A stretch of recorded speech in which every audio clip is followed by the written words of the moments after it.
The problem is that all of the celebration of Columbus and the way he was taught for so many centuries ignores the fact that his arrival also marked the beginning of a tremendous era of death and desolation for the hundreds of millions, perhaps 100 million Native Americans who were here when Columbus arrived.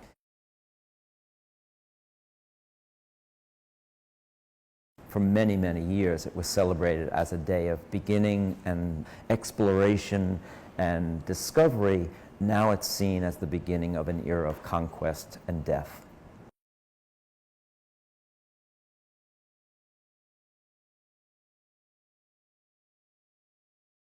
In recent years, we're reassessing what Columbus did, what he meant to America and the rest of the world, and that's changing not only how people think about Columbus, it's changing the way we think about this holiday, making people question whether we should even have a holiday in honor of a man whose historical record is pretty spotty.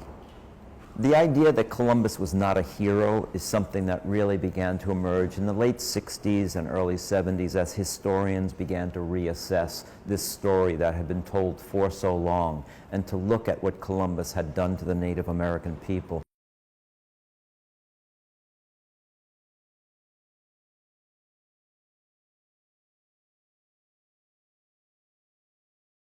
I think it was Berkeley, California that decided first to rename Columbus Day Indigenous Peoples Day.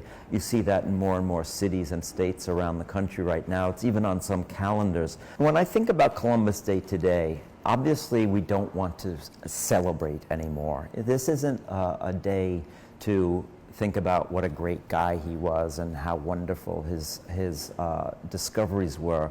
But I think it's a great opportunity to talk about the impact that one man has on history and how it did change the world for better and for, in many ways, for worse. Whether you want to call it Columbus Day or the Indigenous Peoples Day, it's a really good time to talk about real history and what happens to real people, because that's what history is. Connects the present to the past, which is what history should do, ideally.